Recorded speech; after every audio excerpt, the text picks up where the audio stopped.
be great. That's a lot of editing. Hi, welcome to the Women in Leadership, Body, Mind, Soul, and Business podcast. I am Charlie. And I'm Amanda. Together, we're working to connect women in leadership and business to build relationships and empower each other, improving the health and wellness of the community, body, mind, and soul, sharing the heart and soul of who we are and what we do. As you can see, Heather is the one gone today. I am feeling much better, but I still have some stuff going on. So we're, still staying separate and at home. Heather is home resting herself. And we have Amanda back with us as our guest co-host. So thank you, Amanda, for joining us again today.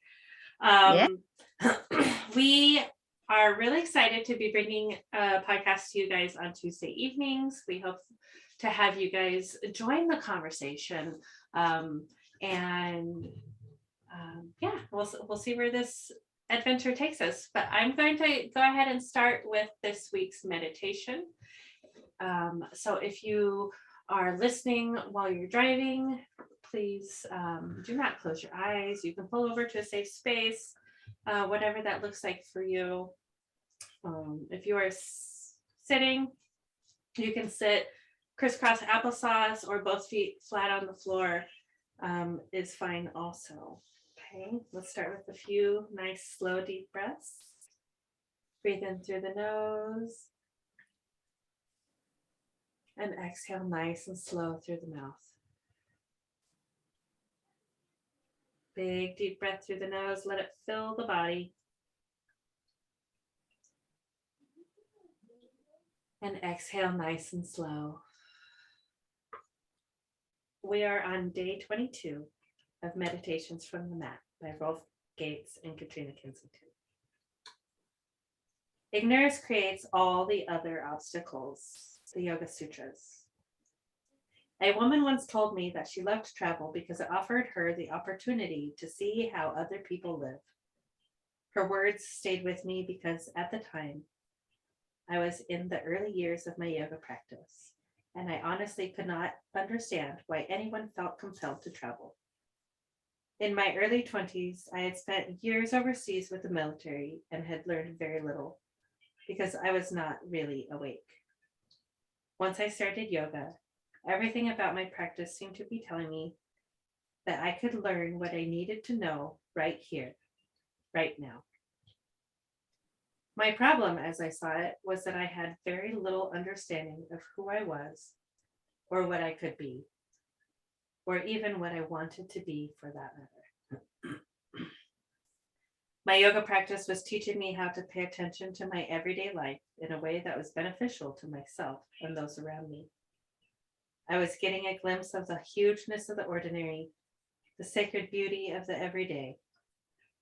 I felt I could spend 100 lifetimes just refining my own ability to have a good day, to be able to move through the world in a manner that was in keeping with my values, and to be of service to myself and others seemed like an enormous achievement. Why did I need to go any place in particular to do this? What made one patch of earth any more effective as a training ground than another? I got my answer years later when I took my wife on a vacation to Costa Rica. It is quite something to wake up in Cambridge, Massachusetts on a frigid January morning and to go to bed that night in the jungle. Curiously, in Costa Rica, I found that it is important to travel because leaving home offers us an opportunity to see how other people live. There were two lessons for me in this experience. First, we are able to hear only what we are ready to take in. As a productivity guru, David Allen points out, information is always available, but we are not always available to the information. Apparently, I just wasn't ready to learn about the benefits of travel at the time of my conversation with my friend. I was deeply engaged in another sort of education, one that demanded all my energies right then. Of even more significance is the fact that we were both right. It is important to travel, and it is also important to be here now. Ashtanga yoga teacher and writer Beryl Bender Birch, named her institute the hand and the soft, the hard and the soft, in recognition that we all need both in our lives and in our practice. We need to acquire a win-win, both and orientation. Yoga teaches us to develop open attention, attention without attachment or judgment. It was my judgment of this woman's view of the merits of travel that blocked my understanding and kept me in ignorance. Fortunately, it is also the nature of lessons to return to us until we understand them. Take a couple more deep breaths. And then we're going to talk about that for a minute. So, lessons that we keep learning, that keep coming back to us to learn again. Maybe we didn't get it right the first time, right?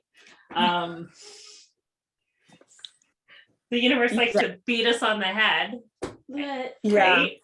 that kind of reminds me of how people are like, if you messed up in your past life, you come back until you like get it right. Until you get it right, right? Like you gotta have the one where you succeed. Right? Yeah. Keep moving forward. Well, and that's like, we did that summit, which was, well, I shouldn't say we did it. You and Heather were amazing speakers amongst all those women. And I just, I was still your stalker at the time. And now I just have inserted myself in what I wanted to be, I guess.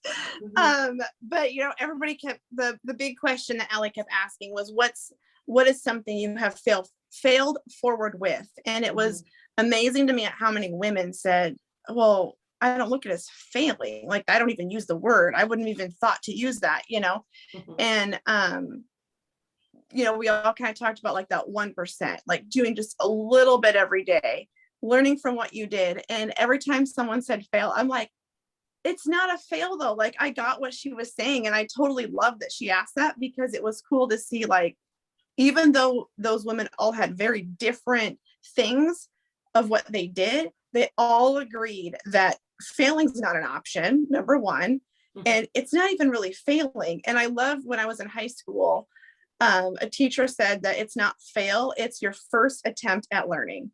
Yes.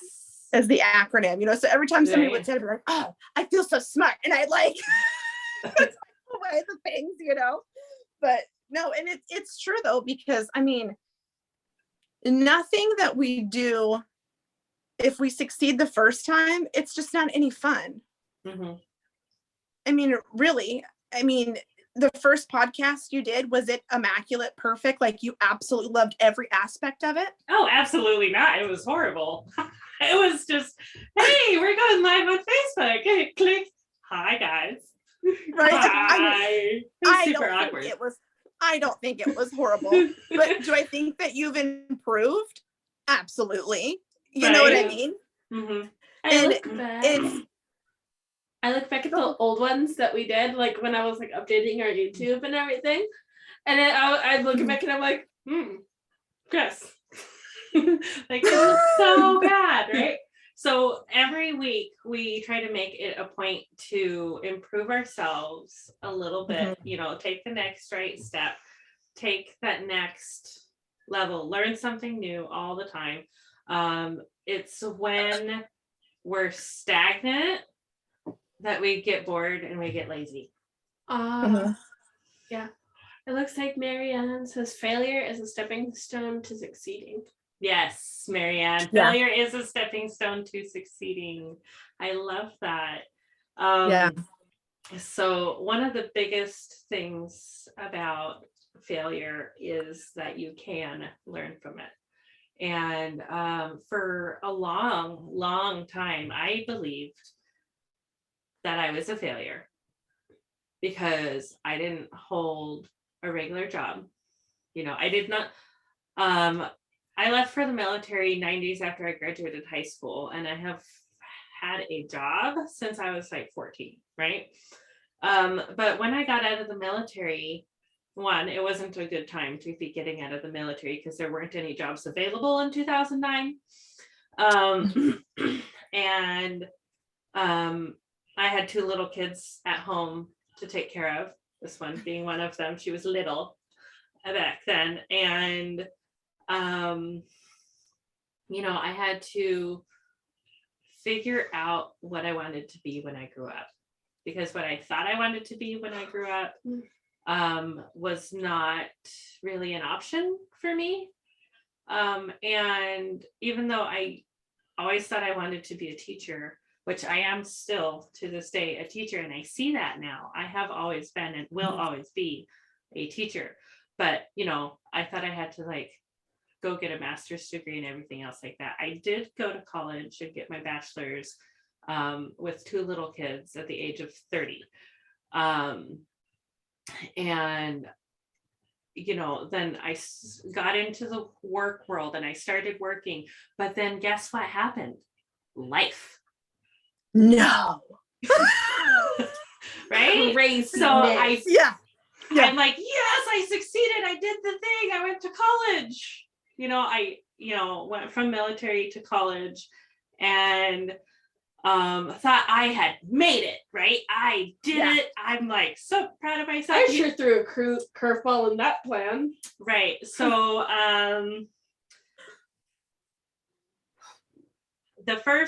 within the first 2 years of me graduating college, this one was diagnosed with type 1 diabetes. My other one was diagnosed with autism, actually on the same day. Super fun day for me. Wow. And it's always been a thing that has kept me home to take care of my kids, but at the same time I still worked. Mm-hmm. And I did something, because how I grew up was you work for everything you have, and you should be proud of the work that you do. So what I thought work had to be was income based. Okay, I did not value myself as a stay-at-home mom, because that's not how I valued work.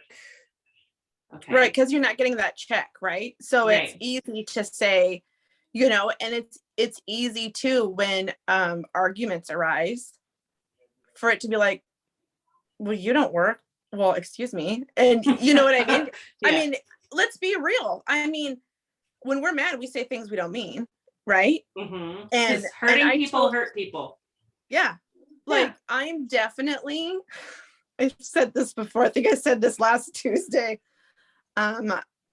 If you ever see my husband, make sure that you give him a high five or something, because the dude needs it living with me as his wife.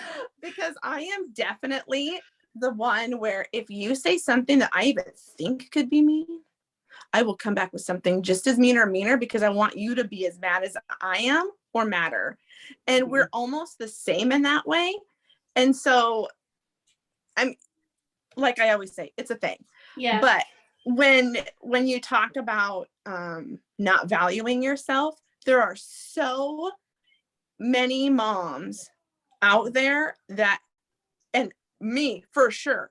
I mean, I had Hannah, my oldest, is 16. I'm 35. Y'all are smart enough to do math, okay? I did graduate. I walked that little stage, looked like an Oompa Loompa, but damn it if I didn't do it. And at the same time, that put my ability of what I could do, it was way up here at 100 on, I'm going to go to business school, I'm going to own a company, I'm going to do this, I'm going to do that, to, well, now I'm staying at home. I have to raise a kid. I can't afford childcare. I can't, you know what I mean?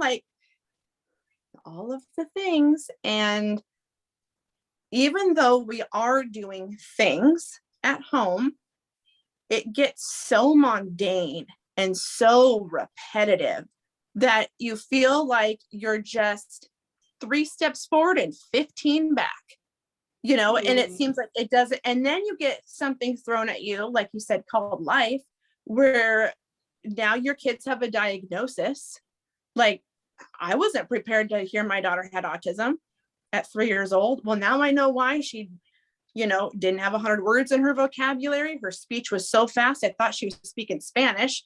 Well, we watched a lot of Dora, so it was a possibility, but no, valuing yourself when you are seeing the value in yourself is one of, I think, the hardest things to learn. And maybe I'm biased, but I think being a mom, it's especially hard on us as women because we're so emotional. Everything's driven off of emotion. And so I think having that and like, well, I have all these things to do, you know, every time I feel like I haven't, quote unquote, I'm doing air quotes for those of you that listen to the podcast, you can't see my hands, but I feel like I'm not doing enough. I remind myself that yes, my husband works his handsome little hiney off every day, brings home the bacon, and it tastes so good. But at the same time, we wouldn't have been able to buy this house had mama not made sure that the bills were paid on time, had mama not made sure that we weren't having creditors calling every 12 days, you know what I mean? So I did do the work, and so did he. It's just, we had to bring those two parts to the table to make it all fit. And not that he couldn't have done it without me, but he couldn't have done it without me. You know, and I couldn't have done it without him, you know?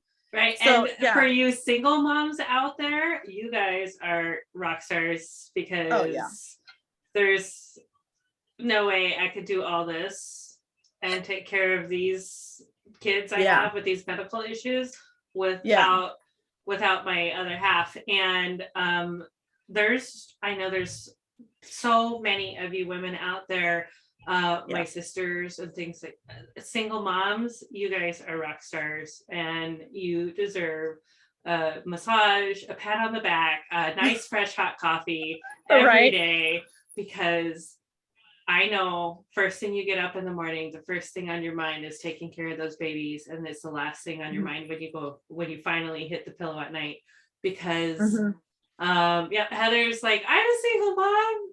Yes. So you know, you guys deserve rock star status because for sure. Yeah, you guys do it all. You wear all the hats, and you know, I don't know how I would handle life had that been thrust upon me. So I would be the crazy cat lady. Right? So would. I would have to adopt like every animal I found at the pound because I would have to have somebody to bitch to. I think my cat complains to me. Yeah, her cat complains to her, just walks up. You know, this cat grew up with dogs, so she actually kind of barks. It's kind of funny, but she either barks or sounds like a broken car. Yeah, you're like, ma'am, that is not a cat noise. Please try again. So, where were we? We went left. I haven't even been introduced. I'm just here. For those of you who don't know, she's normally behind the camera. This is B, our producer, also my daughter.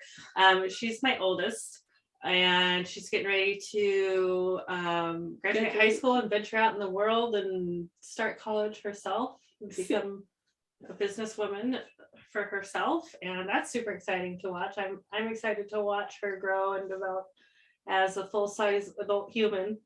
Sometimes I worry about it because, you know, she's still a little silly and goofy, but you know what? We should not lose that part of ourselves. You know, it's okay to be silly, and it's okay to be goofy, and it's okay to be yourself, and you shouldn't have to fit into the mold of the powers that be because nobody fits in a box. Yeah. Hi, Heather. She says, "Hi, Heather." She's watching from and commenting from bed. So if you see those little pink bubbles pop up with the comments, that's Heather. So say hi to her, wish her well. She is definitely, we love you, Heather. Doing stuff, but going back to life lessons and things we have learned and had to relearn and learned again. That you shouldn't be self-conscious because you're never gonna fit like everyone's Like if you try to fully fit everyone's ideals, like people have opposite ideals. Like it's just not gonna work out, buddy. Yeah, It's you not be gonna you. do it. Like You be you. my pancreas is attached to me with a tube. Like this is my life. It's not changing anytime soon. No. So I just have to accept it and put fun colored cases on it because it's not going nowhere. So in the realm of business, how can we take this, and apply it to our daily work, like this teaching here, about paying attention, Your right? phone's doing something weird. And I think, It's okay to be who we are, is what Heather says. oh yes, I like You'll that. never make everyone happy. And Yeah. I'm assuming he's saying trying to. It just doesn't work. No, it doesn't. Yeah. As far as like business goes, thing that I come up with off the top of my head is, for those of you that don't know me that well, I used to refer to myself on social media as the crazy pumpkin lady. Excuse me. And I did that and I loved it. Oh my gosh. Yeah, it was so fun.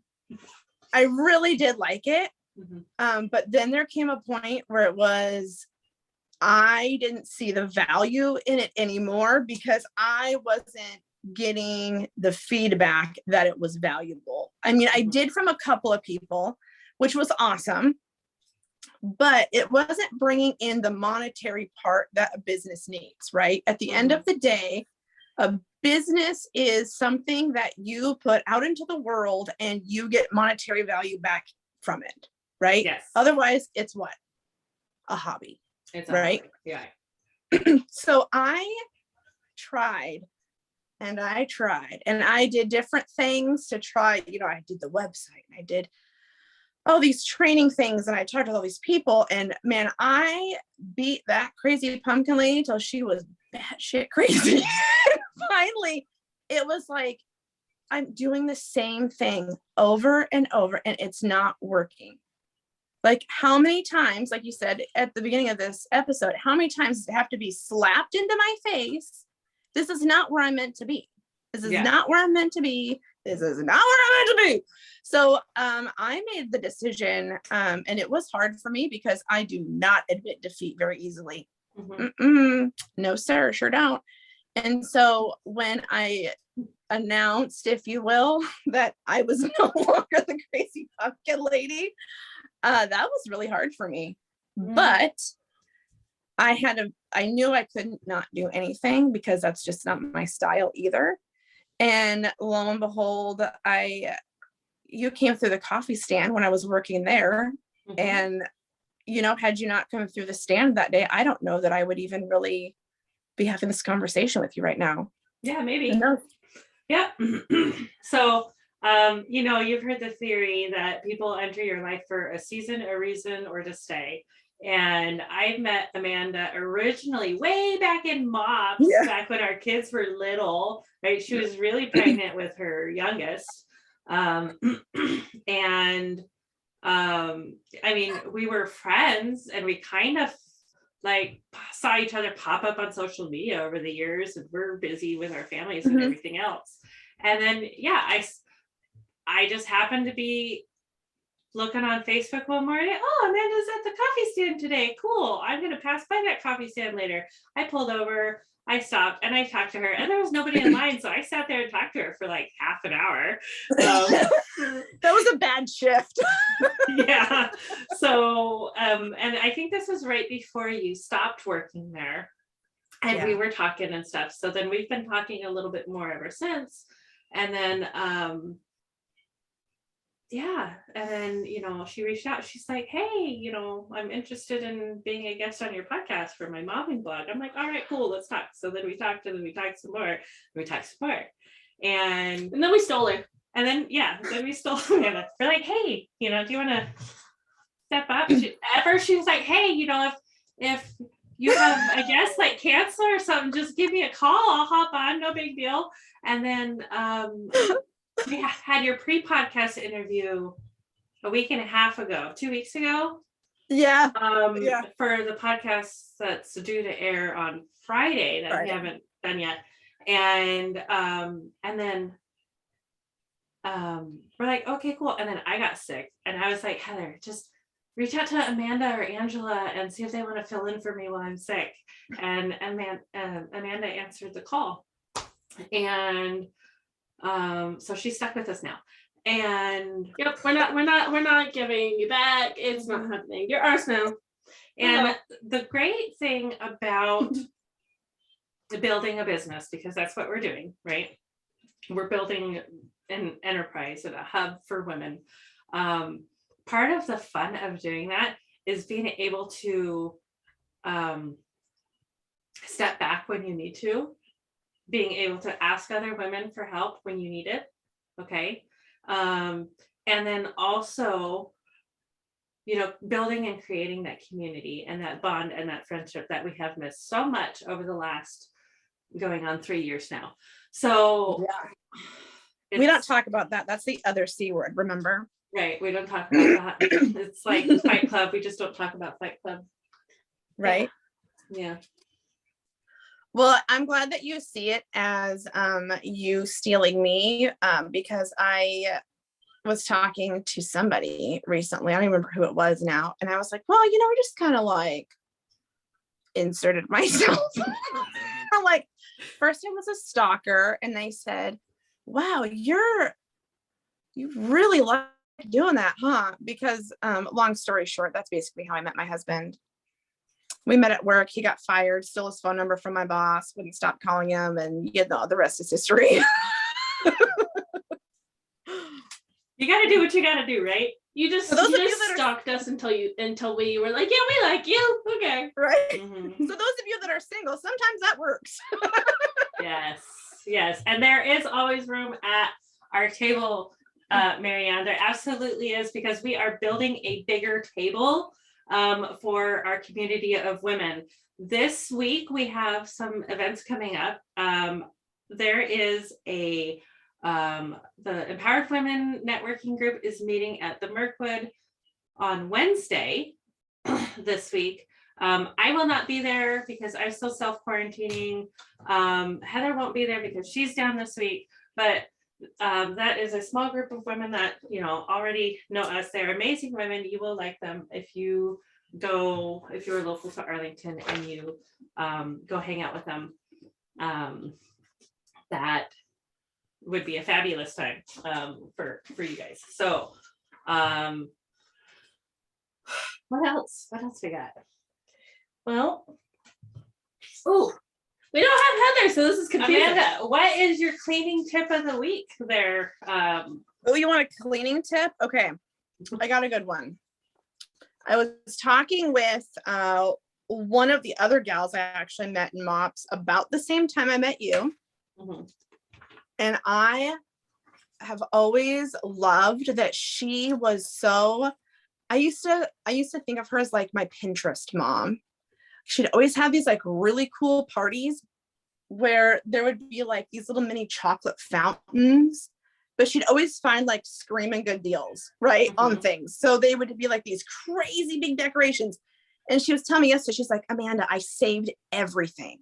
I saved all of it because I didn't want to have to go buy it again, right? So what happens when we save stuff? We become hoarders. Exactly. So we get more and more and more stuff, right? Right. I love my mom, but she saves everything. She still has my Raggedy Ann and Andy sheets that are now 40 years old. There you go. Right. So you're not even 40 years old. Exactly. But she probably had the sheets before your mom. So, you know. Yeah. But anyhow, she was telling me they had a situation and they had to downsize. Mm-hmm. And so now there's a trailer sitting at a relative's house full of all of this stuff. And she can't get to it because they had to like significantly downsize from my understanding. And she says now it just sits there rotting. And I said, it's just stuff. It's just stuff. It's very hard for people to view their things as it's just stuff. Mhm. And I'm no psychologist, but I like to pretend to be. And my theory on that is I believe one of two things usually happens. Either in our childhood, we didn't have a lot, or we perceived that we didn't have a lot. So as we grow older, we don't want to let go. Mhm. We don't want to let go of the things because we might not get them back. Mhm. I And then- also think, go ahead. I've also known people who have gone through some kind of trauma that Yes. have caused them to be homeless, or Mhm. even people who grew up in like a military family and they moved all the time.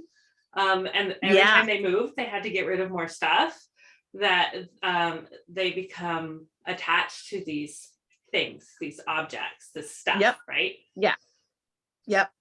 So, and then the other one I think is we haven't figured out who we are. Mhm. And so if we have all of these things, because the things that we have as adults, especially as women, it's more common, I should say, we buy all the decorating stuff, right? So your style of decorating is probably a lot different than my style of decorating, right? So Yeah. my living room is full of my husband's trophies that he has harvested in the woods, right? I have lions and tigers and bears in my home. Most people out here in the Pacific Northwest that I run into, that is not their gig.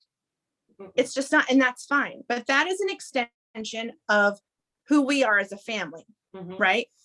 If something, heaven forbid, were to ever happen, and I mean, I don't wish this on anyone, so knock on wood, if the house were to burn down and you lost everything, that would be the absolute most tragic thing that could happen. Mhm. However, if everybody was okay and nobody was fatally wounded or heaven forbid died, it's just stuff. It's okay to let it go. Don't let the things that you have define who you are, because that's not who you are. Who you are is who you show up to be, right? So it's okay. I told her, I said, let the trailer go. Sell the trailer. Sell everything in the trailer. You haven't used it in years. Why do you hold on to it? You don't need it. She's like, well, what if? I'm like, you can what if yourself to death. And even then, when you're dead, you can't take it with you. And that's easier said than done for a lot of people. But I went through this deal in the middle of COVID. I'm like, I can't handle this anymore. We have way too much stuff. And so I just started getting rid of all of it. So the quote that I kind of go by that I put in one of my blogs is, if it has a monetary value, if you can put a monetary value on it, it doesn't matter. It's just stuff. Mhm. Anything that's worth really keeping, you can't put a dollar value on. Loving relationships, Mhm. health, Mhm. you can't put true happiness in a dollar amount. Don't get me wrong, money makes our lives a lot easier, makes us a lot happier when we have it, but it's fleeting, right? Mhm. So when you go into your bedroom or your living room or whatever room drives you crazy, it's just stuff. If you got rid of all of it and you're like, man, whatever happened to that apple peeler slicer I had? If you really miss it that bad, go get another one. Right. But, Okay. are you actually going to use it this time? Right. Like, Yeah. why hang on to something that you use one time out of 12 months? Just a thought. Yeah. It's just stuff. It's just It can stuff. go. I give you permission to set it free. Let it go. Be like Elsa. Let it go. Right. So can I go? I want to. Okay. I want to. Real quick. It's my turn. Well, it's involving that. Okay. So calm down. Okay. So you guys should check out our YouTube because I made it all pretty, and you should be able to download our podcast. Pretty much everywhere but Pandora, right? Yep. YouTube, right here on Facebook, on Spotify. On what, Yeah, be Apple? updated the YouTube channel, you guys. So I made it pretty. yeah, Go check it out. it's super It exciting, does look good. Make sure you click those download buttons too. right? Download Download the things. the things. Push the buttons. Okay. Last couple of things we have on our list today is to our cause of the quarter, which is now networking here locally in the Arlington area. It's important as entrepreneurs to give back. Entrepreneurs are leading the way when it comes to donations. Keep up the great work, you guys, and give to a cause and a cause within the community that means something to you. Our cause of the quarter we'd like you to donate to is Now Networking, which helps women leaders overcome adversity. They follow them through high school and college and into career fields, and they help guide and support and mentor them along the way. So if you want to help other young women by donating to help them overcome adversity and become businesswomen of their own, please check out Now Networking. That will be in our links below. And we're going to end the quarter March 31st with a gala that they're putting on here locally in the Marysville area. So if you're interested in that, go check that out. That should be a whole lot of fun. Thank you to our guests, you guys, for joining us today.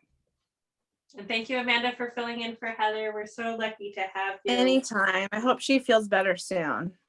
Yeah, me too. And we're looking forward to continuing to connect and build more relationships with more community leaders. So if you're interested in that, hit us up. And that is you. You are a woman in leadership.